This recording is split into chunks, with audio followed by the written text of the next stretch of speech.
right. Merci beaucoup. Je pense qu'il est 10 heures pile. Pour ne pas perdre du temps, on va démarrer cette série de sessions de formation qui est lancée par le Pan-African Consortium of Experts basé ici à Sénégal, qui est un think tank, et en collaboration avec Digital Earth Africa aussi, avec qui on collabore depuis très longtemps. Pour peut-être votre information, PACE c'est un think tank qui est basé ici à Dakar et qui travaille sur la génération d'évidence pour impacter positivement la vie des communautés. Et dans cette mission, ce mandat, nous travaillons dans beaucoup de thématiques, 8 thématiques sur lesquelles nous avons des projets et des programmes de recherche qui concourent tous aujourd'hui à l'amélioration des conditions de vie des populations en Afrique. Nous sommes engagés maintenant pour aujourd'hui à mobiliser les parties prenantes dans tous les pays où nous travaillons. Nous générons des évidences à travers des outils, des instruments de recherche et nous engageons aussi les politiques publiques autour des dialogues sur l'utilisation des évidences pour aujourd'hui améliorer les politiques publiques et impacter positivement la vie des communautés. Nous sommes une équipe très jeune, basée ici à Dakar, mais ouverte aussi à l'expertise africaine. Nous sommes dans différents consortiums, le consortium PEP, qui est le partenariat pour les politiques économiques dans le South, le consortium Promise, dans lequel nous travaillons avec les pays du Nord et les pays du Sud, à travers les États-Unis, des universités, et ensuite 7 pays en Afrique. Nous sommes encore dans un autre consortium dans lequel nous travaillons avec d'autres pays sur des programmes de recherche. Et nos principaux bailleurs sont pratiquement le CRDI, la Fondation Hewlett, la Fondation Bill et Melinda Gates, la Fondation Reckitt, et d'autres bailleurs aussi qui viennent en appui dans les projets et programmes que nous mettons en œuvre.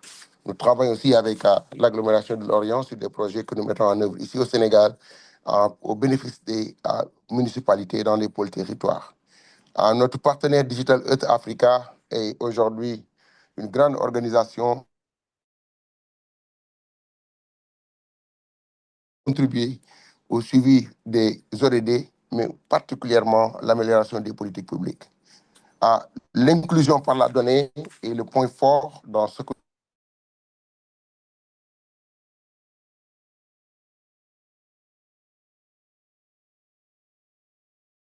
pour accélérer le développement en Afrique, accélérer aussi la prise de décision basée sur les évidences. Et Digital Earth Africa est un des piliers forts, une opportunité pour les Africains, une opportunité pour le Sénégal de pouvoir aujourd'hui vraiment remplir ces missions-là en s'appuyant sur les données qui sont pertinentes, surtout à l'ère de l'IA. Merci beaucoup et très bienvenue à tous les participants qui ont voulu répondre à notre appel. Et je pense que cette collaboration va continuer parce que nous avons une série de 5 formations qui va aujourd'hui être sanctionnée par une certification que nous allons co-signer entre nos 2 institutions. Et nous sommes ouverts pour toutes les questions, clarifications par rapport à cela. Et je laisse mon collègue Kenneth peut-être prononcer quelques mots avant le démarrage. Merci beaucoup, Kenneth. Over to you. Merci beaucoup, professeur Sen. Je suis Kenneth Moubia. Je travaille avec Digital Africa. Je suis responsable des capacités. Nous avons mon collègue Joseph Touchemire. À vous, Joseph. Merci beaucoup, Kenneth, pour l'appel. Et merci aussi à Prof. Séné qui a facilité cette collaboration avec PAS.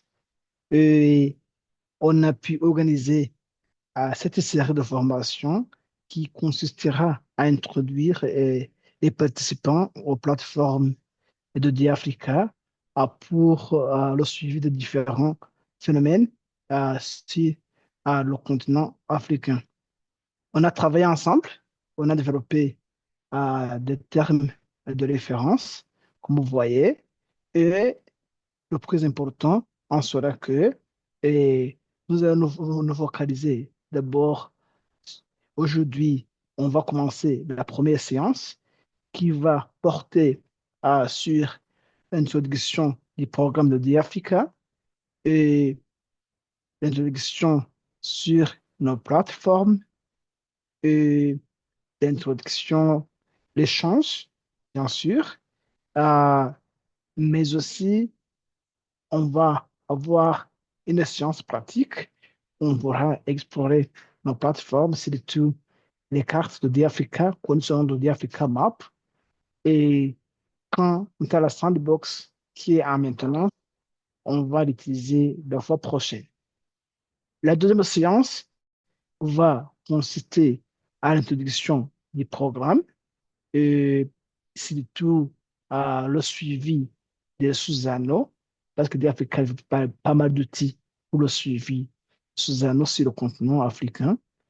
La troisième session sera une séance pratique euh, sur la cartographie de l'occupation du sol, habitation urbaine et naturelle et mangrove, et le suivi de lésions côtières. Et la troisième séance va porter, non, je dis, ça c'est la série de sciences qui vont, on a en fait trois séances déjà prévues et aussi, si le groupe reste intéressé, on va donner une session bonus qui va parler si les sujets divers, ça va dépendre de la demande des utilisateurs et des participants. Alors, aujourd'hui, euh, on va faire une présentation générale sur la plateforme de Dia Africa qui va durer de 20 à 30 minutes et par après, on va passer à l'échange. Moi, c'est Joseph Tuichi-Miret, je suis chargé d'engagement utilisateur au sein de Dia Africa. Bien sûr, beaucoup parmi vous n'ont jamais entendu parler de Dia Africa et qui est à un programme avec la vision de fournir gratuitement les données d'observation de la Terre aux utilisateurs partout sur le continent africain. L'idée en est que on a marre d'opérateurs dans l'industrie spatiale qui ont pas mal de données, euh, mais l'accès des données déjà pré-traitées et il y a toujours un problème, même aussi des capacités qui sont connexes. Alors, nos données permettent aux scientifiques, aux décideurs politiques, aux entités privées, à se civils de suivre différents changements, qu'ils soient dans le domaine environnemental, économique et social, et sur le continent. Notre mission c'est d'appuyer les initiatives comme Afrigio et même l'agenda 2063 de l'Union africaine, même les ODD, euh, pour l'exploitation des données géospatiales, pour le suivi des différents programmes et initiatives sur le continent. Nos données et services sont déjà interopérables et à accès libre et gratuit et couvrent tout le continent et nous travaillons à ce que toujours tout le monde soit inclus, que ce soit la région et le genre et même la langue.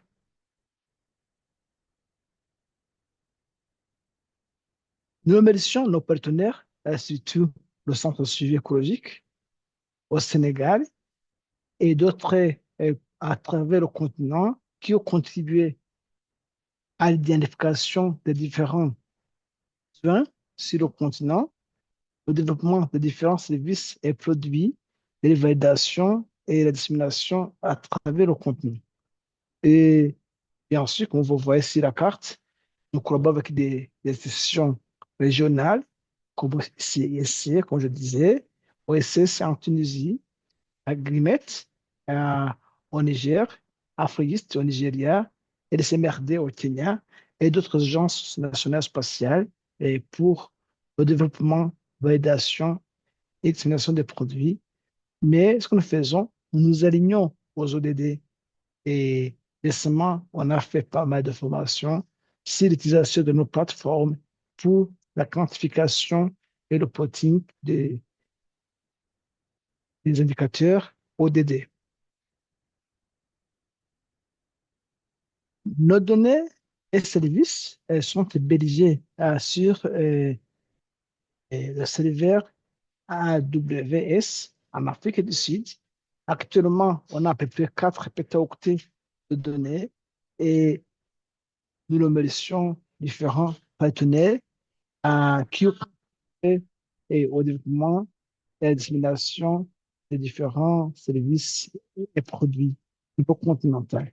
Par exemple, nous avons euh, des géomètres qui sont des mosaïques et sans nuages qui couvrent tout le continent, qui ont été dérivés des images de Landsat de l'Agence spatiale des États-Unis, USGS, et aussi des images Sentinel, unité de résolution de l'Agence spatiale européenne.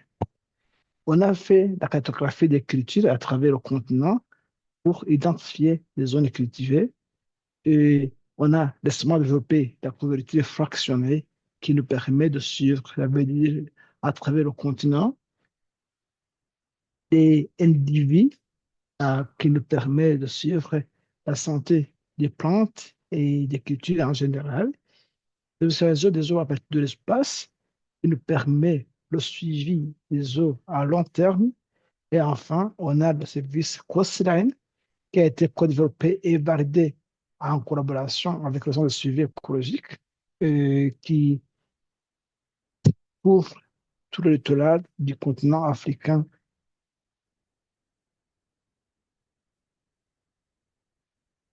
Comme je vous le disais, les données sont déjà prêtes à analyse et à travers la poche Open Data Cube, vous pouvez avoir accès à votre compte d'étude et vous pouvez spécifier en déterminant les coordonnées géographiques, latitude, longitude, et zones tampons, ou bien en chargeant un polygone qui montre les limites de votre zone d'étude.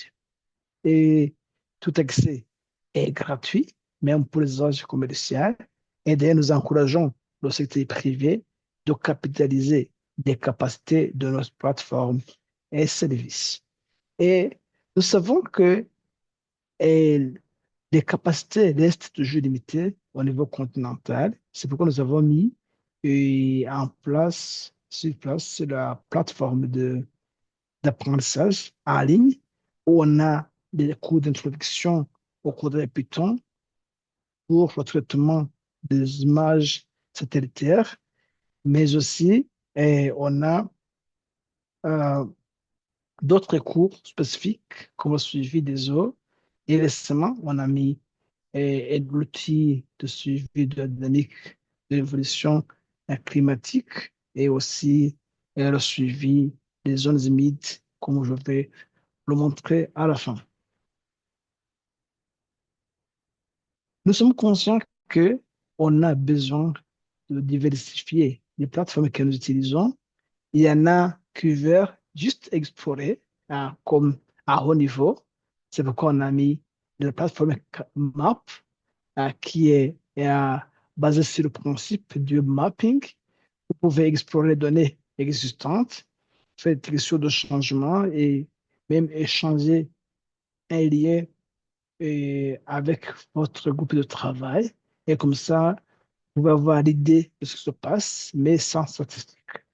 Nous avons la sandbox qui est très robuste et basée sur le codage Python. Vous avez accès à des librairies déjà prédéveloppées et vous pouvez les adapter ou bien juste spécifier votre zone d'étude et lancer le code et vous aurez le résultat juste en peu de temps. Vous travaillez sur Cloud, vous n'avez qu'à créer un compte et tout est gratuit. Vous pouvez aussi utiliser l'approche AWS pour y accéder à nos services et produits à travers le GIC classique, mais aussi la plateforme d'apprentissage reste toujours recommandée, surtout pour les débutants, pour acquérir des connaissances de base sur l'exploitation de ce service et produits. Comme je vous le disais, nous avons la sandbox que vous voyez, accès, vous avez à créer un compte, vous recevez code d'activation et à l'intérieur, on a différents fichiers, codes pour les débutants. Vous pouvez aussi les notebooks fréquemment utilisés, les exemples de la vie courante, et ainsi de suite. Vous pouvez aller là-dedans et passer aux analyses. Par exemple, ces fichiers sont des fichiers, je dis les pairs, que vous trouverez à l'intérieur de la sandbox, et on a pas mal ici, ou pas mal de notebooks qui permettent de suivre différents phénomènes. Ici, on avait mentionné euh, le centre d'écriture suivi des zones pratiques et ainsi de suite. L'autre chose en est que, à travers le portail africain, en collaboration avec Esri, vous pouvez avoir accès à nos services et produits à travers le Living Atlas et vous pouvez ou bien travailler avec ArcGIS Online ou bien même exporter les données et les intégrer à partir de votre PC. Je parlais d'interface. Est-ce que il peut se demander, est-ce que on a des gens qui ont capitalisé les capacités de ces plateformes? Bien sûr que oui. On a pas mal de cas d'études à travers le continent. Le suivi des littoraux, par exemple. On a un cas d'étude à, à Saint-Portudal, au Sénégal, en Afrique du Sud et ainsi de suite. Le suivi de la végétation mangrove, c'est le cas de Zanzibar qui a été un succès d'ailleurs. Et on a eu un projet de restauration et on continue à surveiller ces eaux, ces écosystèmes sensibles en collaboration avec l'Université de Zanzibar. On a aussi d'autres cas d'application sur la préservation de la biodiversité et le suivi des ressources en eau, l'urbanisation et ainsi de suite. Par exemple, si on prend le service Coastline, un service qui nous permet de suivre le littoral sur tout le continent africain à nos résolutions qui va de 10 à 30 mètres et on peut suivre euh, la dynamique des traits de côte à travers le continent. Nous le méritions, le Centre de suivi écologique et le Centre CMD qui ont contribué à la validation de ce service et qui nous permet d'en faire des points chauds des régions côtières, le ton et direction de changement et le nombre et moyen de changement euh, de rivage par an. Et bien sûr, cet outil est peut informer la gestion du littoral et, euh, sur le changement climatique. Voilà. Et ce produit, pardon, en Afrique de l'Ouest, ce produit a été validé sur les 12 pays WACA et le médiation et la précision a été bonne et très bonne. Et ça a été recommandé pour l'utilisation au niveau régional. Et nous remercions l'équipe CSC qui a contribué à ce processus. Le produit est là, mais il faudra toujours renforcer les capacités au niveau régional. C'est pourquoi en 2013, on avait eu un atelier qui groupe les représentants de ces pays à Ouaka pour la dissémination de ce service au niveau continental et, et surtout, on essaie de quantifier cet indicateur sur le suivi des écosystèmes euh, marins. L'application ici, ça c'est exemple du suivi de l'embauche Tangela en KwaZulu-Natal, Afrique du Sud. Et vous voyez comment on a pu identifier trait de côte année par année et le taux de changement. Et à la fin, on a pu quantifier le risque et vulnérabilité côtière dans notre étude.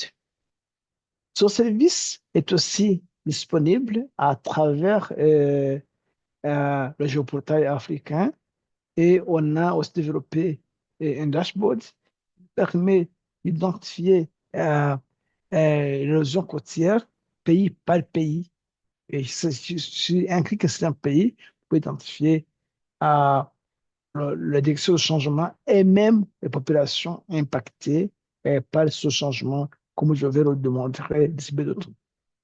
Le Pacifique de Africa est très important. Ça, c'est l'exemple euh, de Kotola euh, qui avait utilisé cette plateforme pour euh, le suivi de la dégradation de mangroves et elle a commandé cette plateforme qui nous permet d'informer les politiques de gestion des écosystèmes et bien sûr, ça me permet de faire face au changement climatique ou bien de, d'informer différentes pratiques de gestion des écosystèmes. Vous voyez, cas de changement et des de changement de mangrove, comment on peut corréler euh, ce changement avec la dynamique des eaux et ça a été très apprécié. Ça, c'est aussi l'autre service de suivi des eaux à long terme, WOFS, qui permet de détecter les impacts du changement climatique sur les écosystèmes aquatiques, et c'est tous les barrages, lacs et rivières en général. Et vous voyez qu'on peut voir que notre barrage a connu un déclin en étendue en 2017 avec des impacts économiques et sociaux. Et aussi, en 2021, l'étendue du lac était plus ou moins rétablie. On peut faire une série temporelle qui nous permet de comprendre la dynamique de, de chaque plan d'eau au niveau continental. Mais aussi, on a développé un service qu'on appelle Water Bodies, qui nous permet de suivre la série temporelle de chaque plan d'eau. On a identifié, je pense, 700 000 plans d'eau au niveau continental et à travers chaque polygone, si c'est un clic, on peut essayer d'identifier la dynamique de chaque plan d'eau. Vous voyez que pour notre zone d'étude, vous voyez que entre 95 et 2005, les pressions étaient bonnes et par après, l'OHT, et puis en 2020, aussi, ça a commencé à diminuer. C'est-à-dire que ça dépend de notre gestion de ce barrage qui sert de réservoir d'eau à ce qui sert à l'irrigation et à Sidi Salem. C'est en Tunisie.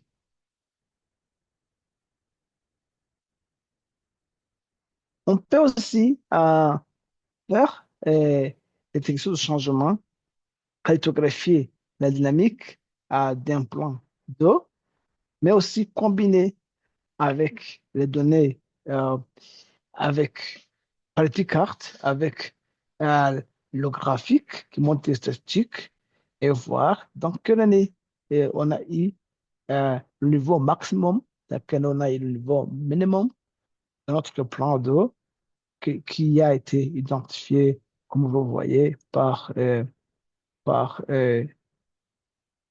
la disparition des eaux, surtout la partie est du lac. Ça, c'est le lac Bangelou et en Zambie.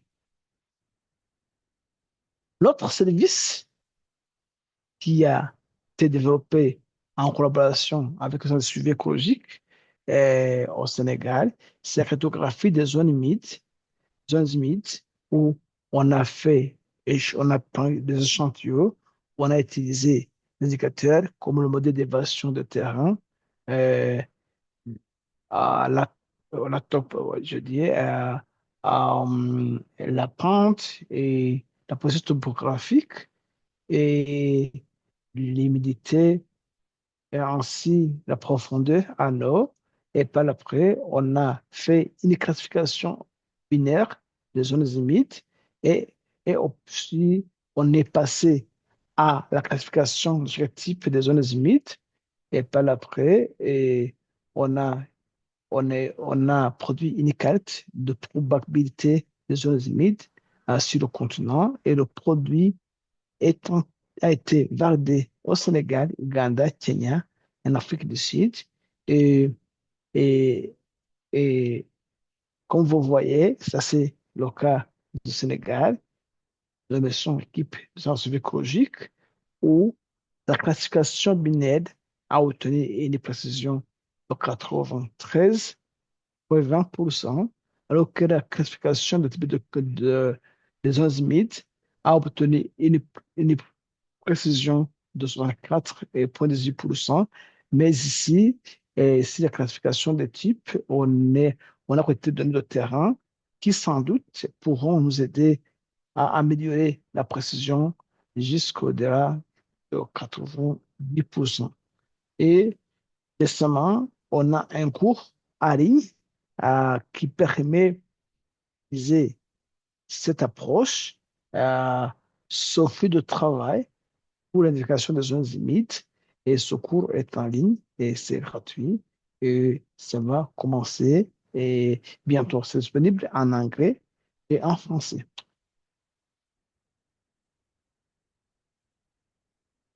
Parmi les thématiques que nous allons explorer, on a le suivi des cultures, de la santé à l'étendue des cultures. On peut combiner la carte, les NDVI et les anomalies NDVI pour le suivi de la santé des cultures. Ici, par exemple, on peut regarder la phénologie de chaque des plantes, de chaque région, mais aussi on peut combiner la pluviosité et les précipitations et anomalies qui sont liées avec la carte de l'occupation des terres. Ça va nous informer sur l'effet de la pluviosité sur de la végétation, que ce soit, euh, que ce soit naturel ou cultivé. Ici, on peut aussi prédire la végétation. Et on peut développer un modèle et valider son même modèle. Et ça va nous permettre de différencier les cycles chronologiques, enfin, que les stagiaires. On va ajouter aussi un composant de la saisonnalité et bien sûr, on peut aussi ajouter des variables exogènes pour améliorer la précision de notre modèle.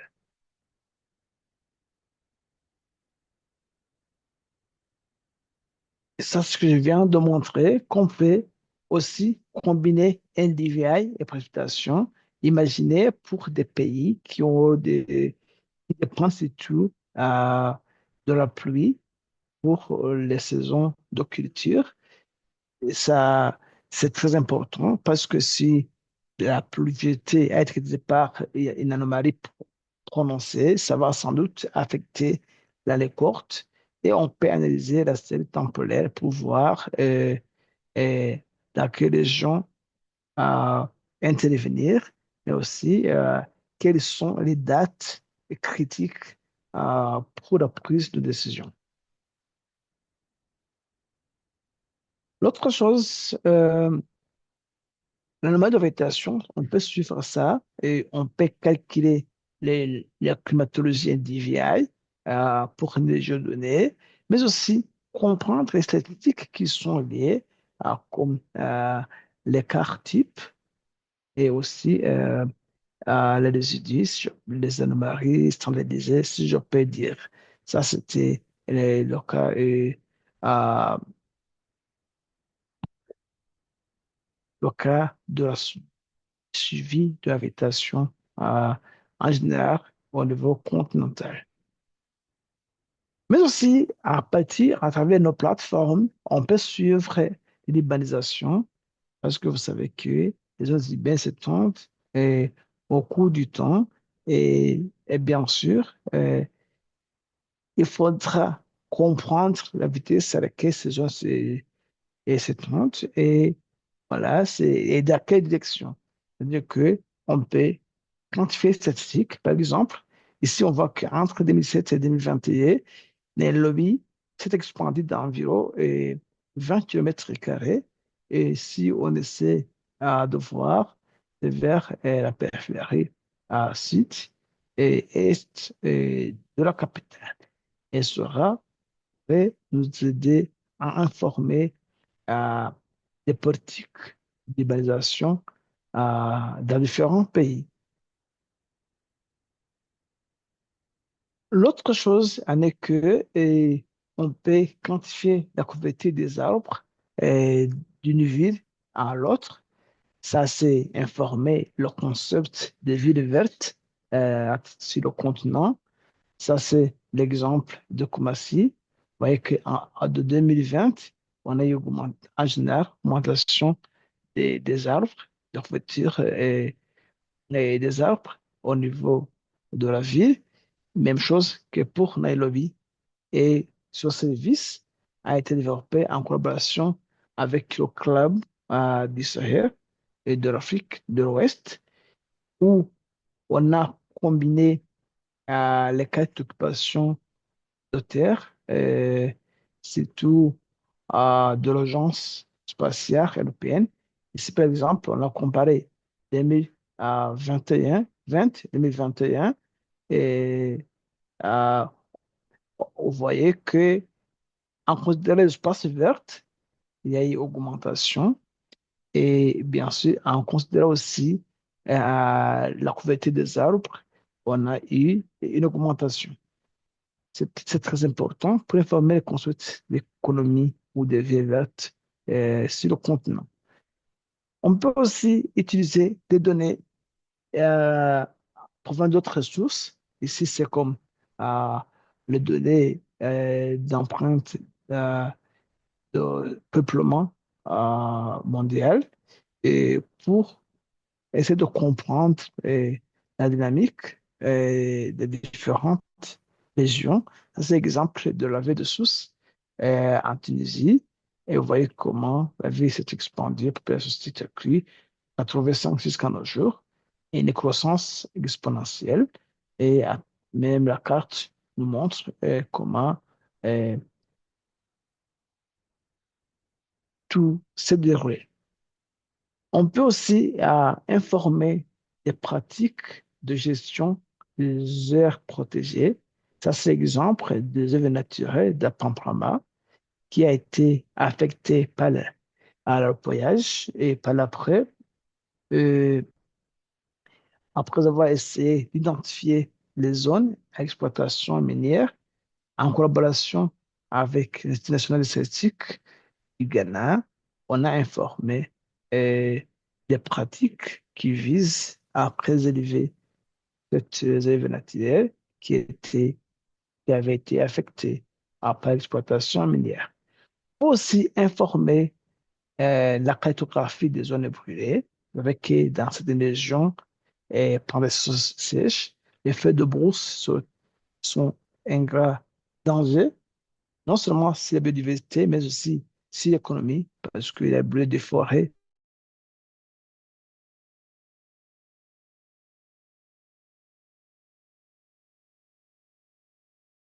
permanentes comme café, cacao, et ainsi de suite. Et par après, nous pouvons quantifier euh, l'indice de bruit, si je peux dire, euh, et par après, on peut calculer avant et après incendie et calculer la différence. Et enfin, on peut masquer et rester avec les zones brûlées. Et après, on peut soit passer aux statistiques, même à validation en utilisant des bases d'incendie et global. Ici, on avait utilisé le cas de Modis. L'autre chose en est que on peut utiliser la couverture fractionnée pour essayer de comprendre la dynamique et des cultures dans différentes régions. Ça, c'est le cas de l'Alphonse Liver en Afrique du Sud. Et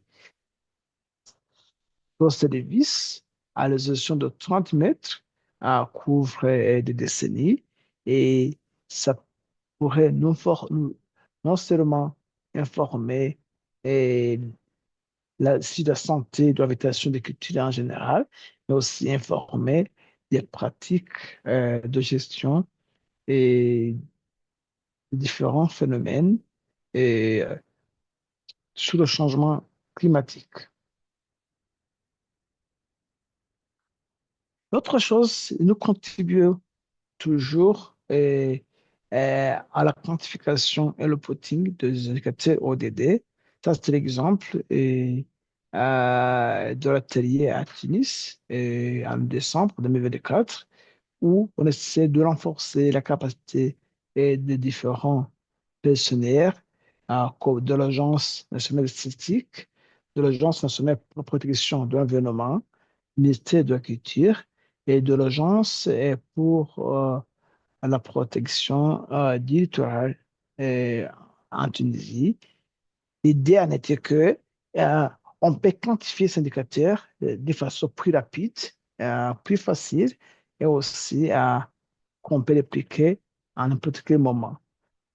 D'autres informations, par exemple, le suivi des sous-anneaux où, en collaboration avec IMI, on a pu développer un cours en ligne possible d'accès et utilisation des couches et produits de données d'observation de la Terre et d'Africa.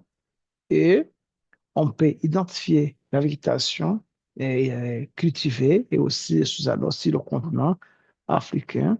Et on dit les mêmes ateliers et, en Zambie, en Éthiopie et au Ghana. Nous ne laissons personne de côté. Ça, c'est notre principe d'inclusion. C'est pourquoi nous contribuons aussi à différents challenges et, et sur le continent, surtout l'Africa Earth Observation Challenge qui a été qui a 2024.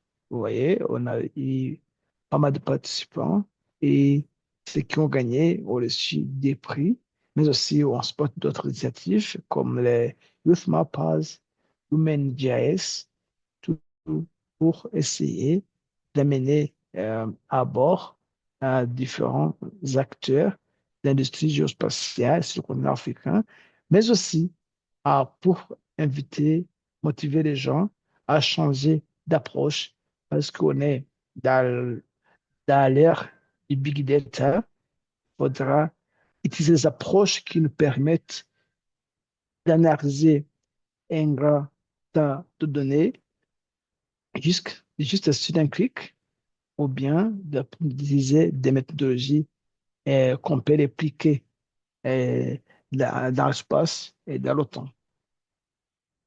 Je vous le disais, et nos plateformes de formation en ligne où on a pas mal de cours, je vais vous montrer d'ici peu de temps, disponibles en français et en anglais, où on a des tutoriels bien détaillés en forme de capture d'écran, de vidéos et de notes. Et à la fin, vous recevez un certificat. Et bien sûr, on a l'intro, mais aussi on a des cours spécifiques, les uns sur le suivi des sous-anneaux et d'autres sur le suivi des cultures et sécurité alimentaire et ainsi de suite. Chaque mercredi, nous avons des sessions d'échange sur les produits et celui de Africa, Vive Connecté, en fait, dans un GMT. Et aussi, on a différents partenaires qui sont derrière notre succès et surtout le gouvernement australien à travers l'Agence spatiale australienne et Rwanda and the Hurricane Diplomacy Charitable Trust pour la subvention économique et d'autres compacts qui ont voulu que notre travail soit utile à beaucoup de gens sur le continent. Merci beaucoup et si vous voulez nous donner des commentaires, vous pouvez scanner euh, et, le code et vous aurez accès au formulaire à remplir en ligne. Alors, ici, j'avais parlé de pas mal d'outils et services. Et ce que je vais faire, c'est que je peux démontrer quelques-unes. Si Africa a développé, euh, j'espère que un peu, je pense qu'il me faudra changer par page. Alors, il y a quelqu'un, Ousmane Sene, avez-vous une question? Oui, oui, Joe, thank you so much. Je voulais juste rappeler qu'on est à 45 en ligne et il y a des participants qui nous ont rejoints après le démarrage. Je voulais juste le rappeler que les sessions que nous avons aujourd'hui, c'est des sessions importantes parce que chaque session construit sur la session précédente. Et nous avons des partenaires ici au Sénégal qui sont connectés. J'ai vu la NSD, j'ai vu l'NSAE, qui est vraiment une école statistique sous-régionale et qui aujourd'hui vraiment forme des talents que je connais très bien leur capacité, mais aussi leur utilité pour le système statistique national, mais aussi les politiques sectorielles nationales et sous-régionales. Donc, j'aimerais juste peut-être renouveler un peu l'engagement que nous avions pris tout à l'heure, que toutes ces formations-là vont être certifiées avec Digital Health Africa et que nous voulions que cette communauté de practice qui est ici au Sénégal puisse aujourd'hui se concerter et voir comment on pourrait améliorer cet apprentissage commun pour aujourd'hui nous donner plus d'outils et d'éléments et d'instruments pour pouvoir aujourd'hui faire le travail que nous sommes en train de faire dans nos institutions respectives. Merci, Joe. Merci beaucoup, Ousmane, et merci pour l'éclaircissement. Et je remercie aussi ceux qui viennent de le joindre un peu tard. Et je tiens à mentionner que cette session a été enregistrée et sera partagée avec tous les participants, juste pour les âges dans le futur. Alors, ici, Africa a développé le guide des utilisateurs où peut-être dans le chat, vous pouvez avoir accès à nos services, à ces produits. Alors, si à travers ce guide des utilisateurs, nous avons, et on peut le faire en français, parce qu'on peut changer de langue en français, euh, ici, on a des données et produits d'Africa. Si vous ouvrez, vous aurez données qui vont servir l'agriculture, des données pour le suivi des côtes, des géomédians dont je vous ai parlé, et dérivés de Nagiansat et Sentinelle. Et si vous ouvrez chaque service et produit, vous aurez des spécifications comment ces produits ont été, services ont été générés, quels sont les points forts, quelles sont les limites de chaque produit. Et toujours, il y a des gens qui demandent quel est le degré de fiabilité de services et produits que vous avez développés. Chaque service et produit que nous développons, nous essayons de mentionner toutes les étapes pour la production, pour le développement de ce produit, mais aussi à l'imitation de chaque produit et service. Ici, je partage dans le chat. Si quelqu'un il peut jeter un coup d'œil. Mais aussi, nous avons des plateformes. Je vous ai parlé des plateformes comme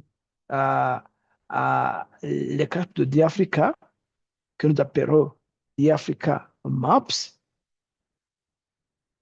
Ici, toujours quand vous ouvrez, et veuillez m'excuser, la traduction est automatisée, vous verrez quelques erreurs, c'est littéral à partir de Google. Et ici, que de Africa, vous voyez que en cliquant sur map à point point Africa, on peut avoir accès à ces cartes de Africa. Je partage le lien dans le chat pour que nous puissions aller ensemble. Ces cartes de DiAfrica, quand vous ouvrez, c'est disponible en anglais et en français. On peut changer en français. Si la langue se change, ce qu'on peut faire, cette carte a euh, différents outils et le plus important, c'est ce qui nous permet d'explorer les données déjà existantes. On a des sources de données, on a des données qui ont été développées par l'équipe de Digital Africa, mais il y a aussi d'autres données, des sources externes qui ont été indexées en utilisant les API. Alors, parmi les données de l'Africa, on a les données sur le suivi des côtes. Ici, je vous parlerai d'ici peu de minutes qu'on a le service Coastline. Si on clique, on fait juste un clic sur l'Obto, vous voyez que ce, ce service couvre tout le littoral du continent africain et on peut avoir s'il y a eu érosion ou accrétion au niveau du continent et à partir de l'an 2000 jusqu'en 2024. Alors, par exemple, si on va aller, je dis, disons, euh, euh, chez vous, au Sénégal, on a travaillé, on a validé le produit à, à Sali, Portugal, ce qu'on peut faire, ou bien on peut chercher avec précision si on connaît bien l'endroit, et si pas, on peut écrire ici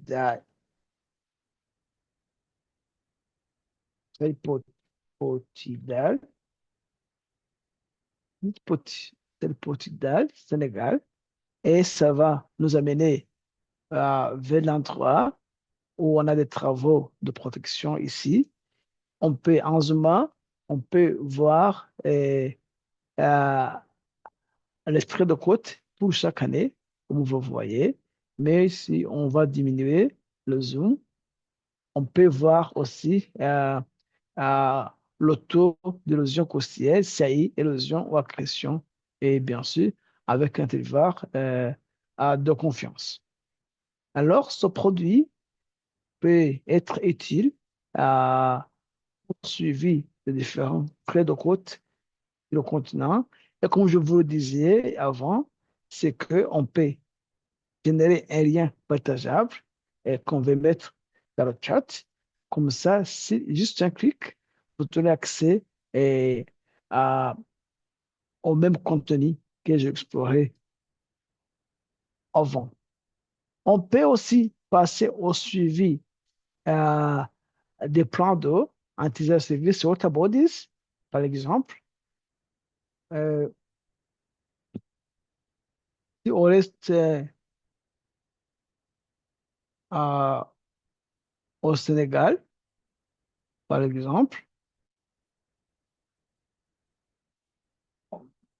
on peut identifier un plan d'eau. On avait travaillé sur le lac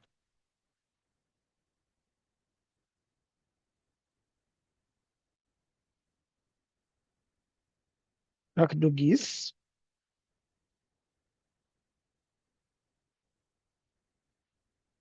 Oh,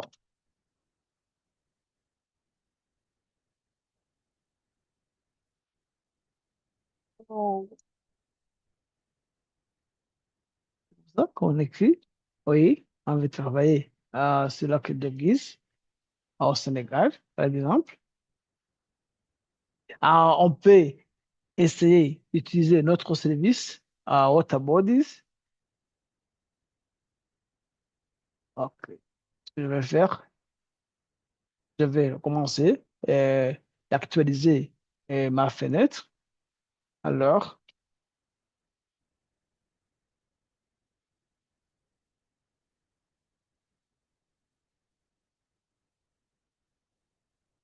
voilà notre lac de Guise. On peut ajouter les données de notre service à Surface Water Body. Je vois que c'est pas assez, c'est pas actualisé, mais on peut passer aussi à notre produit Surface Water. On peut ajouter les résumés des annuels et voilà, on voit que notre lac, on peut changer c'est la fréquence des eaux et vous voyez que notre lac est de plus en plus stable en matière d'eau. Mais comment le savoir? Il faudra, on peut faire une comparaison à travers nos cartes et on peut comprendre l'année de départ, disons, on peut prendre, disons, 2000 et on peut comparer avec 2024. Alors, ici, c'est 2000, 2024. 2024. On voit que ce lac a été stable en matière de l'étendue.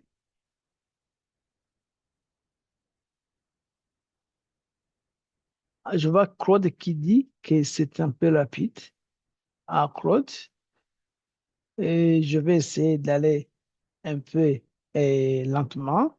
Et je tiens à mentionner que la session est en train d'être enregistrée et je vais essayer de partager et aussi le lien dans le chat. Si on va parler, oui, Claude, ok, si on va parler de la qualité des eaux en général, vous serez surpris que ce même lac a connu une pollution considérable au cours du temps. Par exemple, si on peut utiliser euh, nos géomédians, et disons à partir de centenaires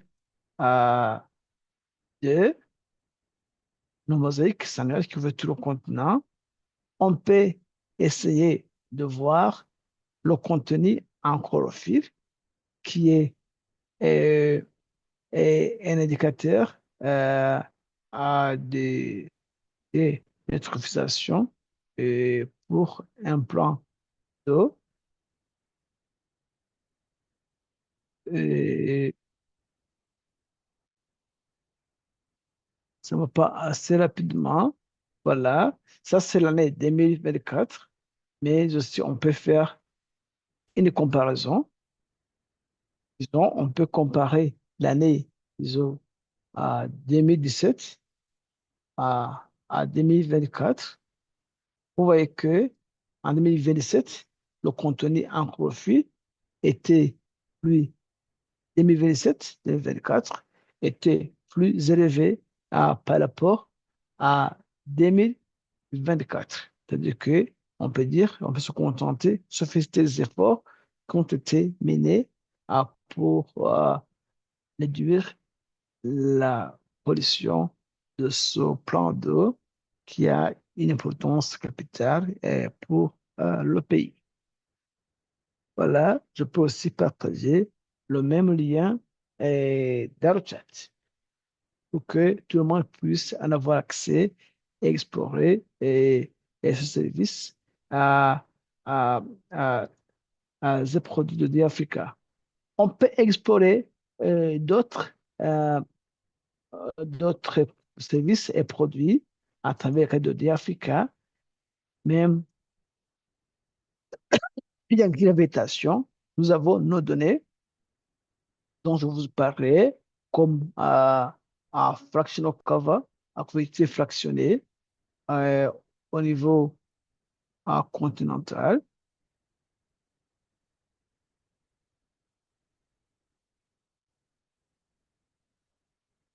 Même si ça peut prendre, parce que c'est plus ou moins lourd, mais ça nous montre cet aspect au niveau continental et ça montre les classifications de notre fractional cover en général. On peut explorer pas mal d'autres services et tout est disponible en ligne. Et on a aussi d'autres produits qui ont été acquis et à partir de nos partenaires partout sur le continent et en dehors du continent. Si nous retournons sur notre guide d'utilisation, on a, on a une approche qui nous permet de voir comment intégrer, comment copier les API, comment intégrer des produits à partir d'autres services web. On a une introduction bien détaillée. L'autre chose en est que on peut explorer la métadonnée. Pourquoi? Vous savez que pour quelques zones en Afrique, les unes peuvent être plus nuageuses que d'autres. Ce qu'on peut faire, on peut aller exploiter des métadonnées et nous devons nous rassurer, nous devons nous rassurer des produits disponibles. Par exemple, si pour une date donnée, on n'avait plus de nuages, alors euh, l'image ne sera pas assez claire pour nos analyses et il faudra toujours nous rassurer. Et si ce service est disponible ou pas. Je vois que ce n'est pas assez rapide, je dis peut-être à mon Internet, mais aussi on a le géoportail africain dont je vous ai parlé, mais aussi pouvait intégrer services et produits dans le site. Par exemple, euh,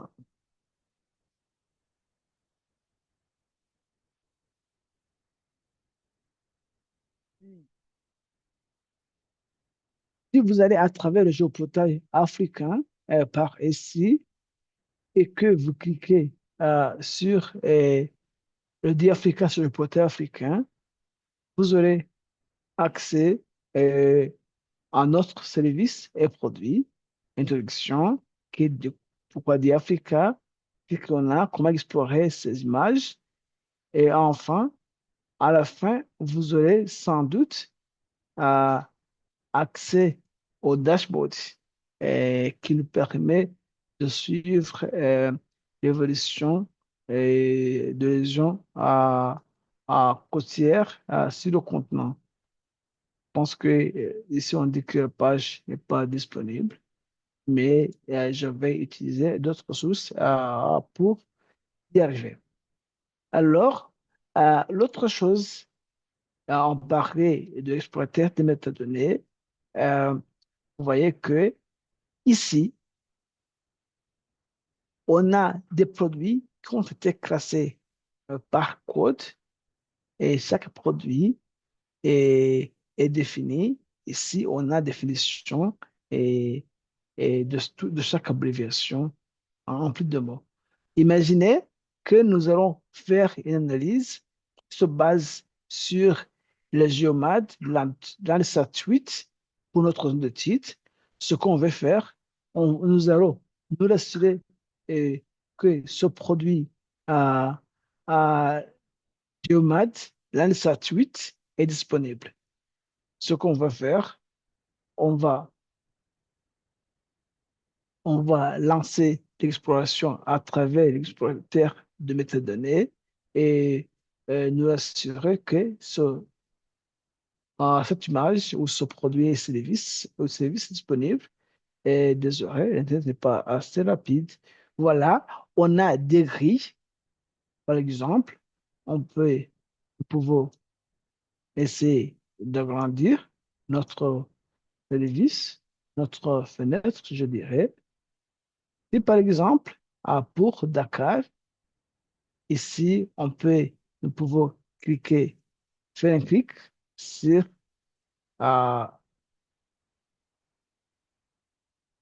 sur le carré ici et voir quelle date ces images ou bien ces mosaïques sans nuages, et bien des images Landsat 8 sont disponibles pour Dakar. Et comme ça, nous allons assurer de la disponibilité des données que nous allons utiliser pour manipuler les données. Enfin, je veux parler de la sandbox, euh, qui est un environnement d'analyse basé sur le code Python, éviter cette traduction euh, littérale, encore une fois. La sandbox, c'est toujours la sandbox. Et cette sandbox contient des librairies bien définies. Et, et alors, pour utiliser la sandbox, ce que vous allez faire, il faudra écrire ici, on dit comment créer un compte. Vous allez à la sandbox, oui, pour Africa, et puis vous allez suivre des étapes pour créer un compte et vous pouvez accéder au code et services de des produits d'Africa et vous allez passer en arrêt. Pour le moment, la sandbox est en maintenance, malheureusement, vous n'avez pas accès. Et pour la prochaine fois, nous avons reçu vos contacts.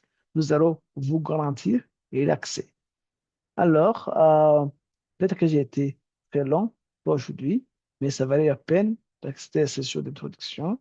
Et je pense qu'il faudra laisser euh, le temps à l'équipe pour quelques discussions, vos réactions, commentaires. Et professionnels, je vais apprécier si vous pouvez et faciliter l'échange. Merci beaucoup à tous.